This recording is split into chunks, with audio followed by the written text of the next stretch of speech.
Okay, before we play poker today, we just need to stop by Nashua Nutrition. No, I'm just kidding.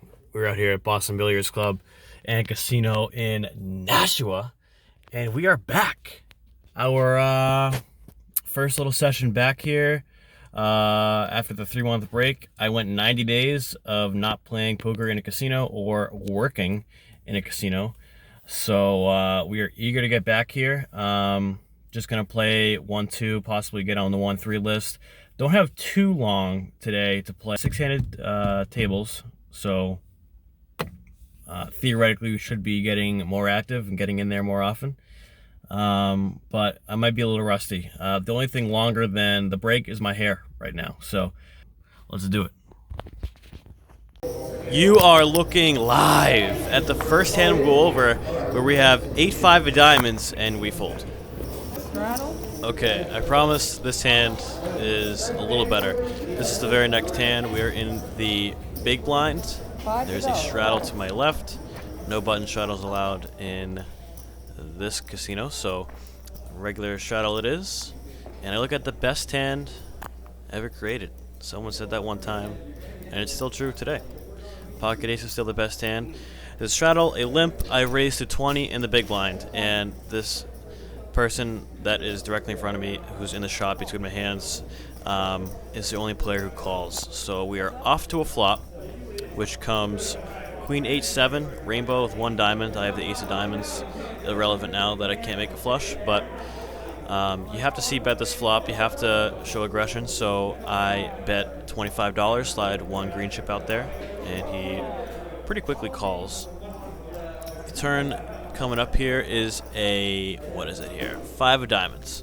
And here I make a mistake. He's got about, you can't see it here, but he's got about maybe 100 left in his stack. And I'm trying to keep all of his worst hands in here. I should be betting like maybe 30, 35, but instead I bet 55, which is over half his stack, and it puts him in a tough spot. I'm trying to keep him in the hand here because I think I have the best hand by quite a bit. And anyway, he says aces or kings, and of course I show my aces after he folds. So if I bet 35 or so there, he probably calls, and then I put him in a tough spot in the river, but nonetheless, we take that one down. 4 limps in front of me.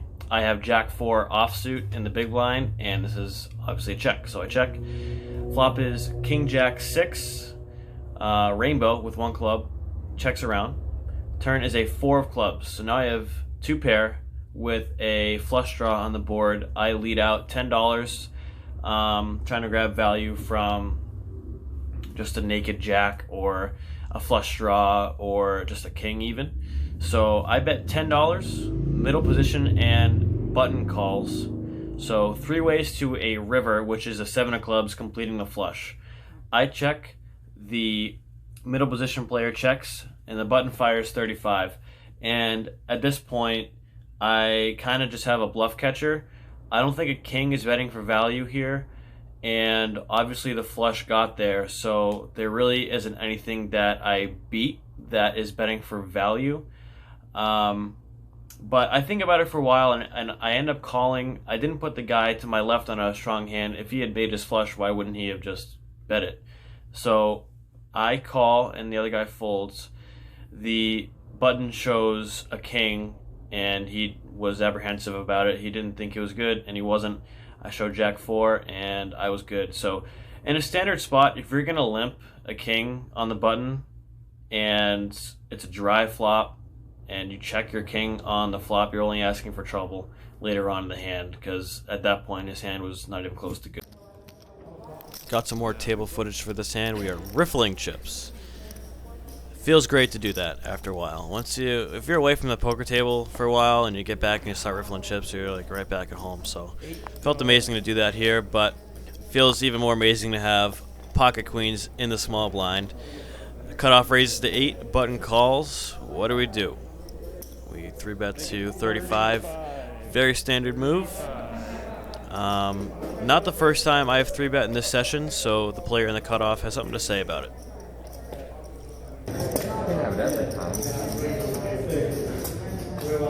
I kind of do. I don't know. In this next hand, we have King Jack of Spades under the gun. We make it 11 to go, starting with about 240 or so.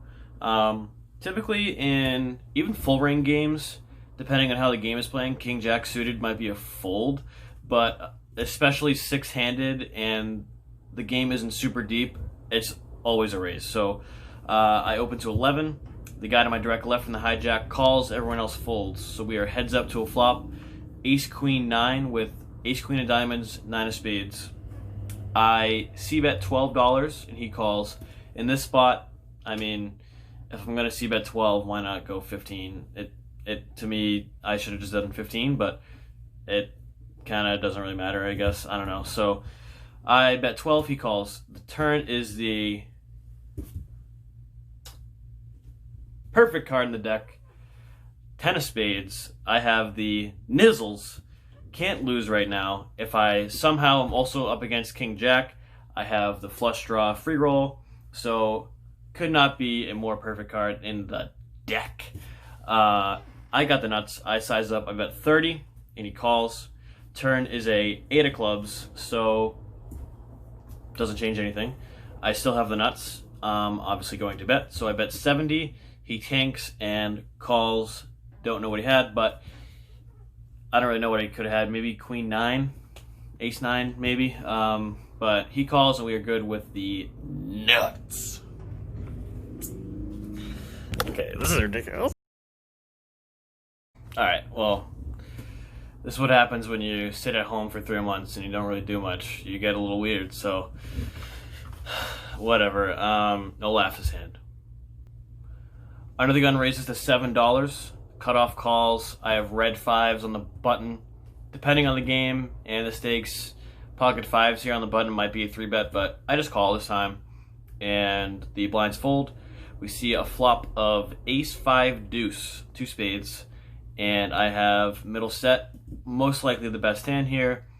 Under the gun, c-bets 10. The cutoff raises to 25, and I'm in a little bit of a weird spot here.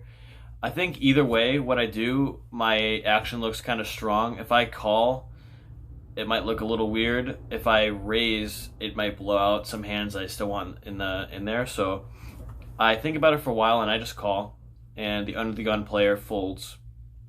The turn is a deuce, so right away we have a full house. And the cutoff c-bets again, he bets 25. And at this point, I look at his stack, he's got like 170 or so in there. And I'm trying to get all of it eventually. And it's going to be weird if if he checks the river and I bet huge and he folds. So I make it 65, and he calls pretty much immediately. The river is a 6. And he checks to me, and I put him all in. He's got about 125 or 120 or so, and he calls after tanking for probably about 2 minutes. It was a long tank, and he shows ace king. So he is no good. We are good. Full house, running pretty good here so far, and can't complain. Last hand we'll go over. The under the gun player raises to 12. The cutoff calls. I'm on the button with King Jack off. I go ahead and call this time. Sometimes you can get a little frisky and 3-bet there, but you can't win if you fold, so I just call. Small blind shoves, though. He's all in for 30. The under the gun player, I'm hoping, doesn't reopen the action, and he doesn't. He calls, and the guy to my right also has $30, and he calls. And at this point, I'm getting a great price to call, so I'm not folding. I call. The flop is 4, 5, 6 with 2 spades, and it checks around. Just me and the under the gun player now in the hand for a potential side pot. Checks around, turns a 10 of spades. I have the jack of spades, so I have a flush draw now. 4, 5, 6, 10, 3 spades on the board. I have the jack of spades, and under the gun player bets 25. And even though I'm getting just about 6 to 1 to call, I end up folding this hand because I could be drawing dead in this spot. Even if the river is a spade, I could be drawing dead up against the side pot players or the main pot players, and the only value I would get would be out of the under the gun player, and I don't really want to take my jack of spades that far. So like I said, even though I was getting 6-1 on the call, which may be an okay call in the long run, I just let it go here. The river was another spade. What was it? The river was river was not another spade. River was a 9 of clubs. I just bricked out anyway, so I saved $25. And under the gun player ended up out turning me. He had king 10, so I was ahead of him until he had the turn. I wasn't drawing dead against him, but I was drawing relatively thin, and the small blind had queens with the queen of spades, so he ended up taking it all down, and I would have been bad against him in the main pot. So I think king jack was a decent fold there, like I said, even though I'm getting a huge price to call.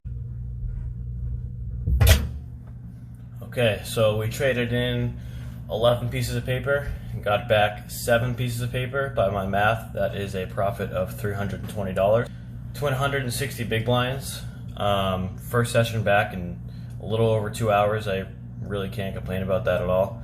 So happy with how I played. Hopefully I can keep these winning sessions rolling and, you know, periodically pump out these videos for you guys. I appreciate the support.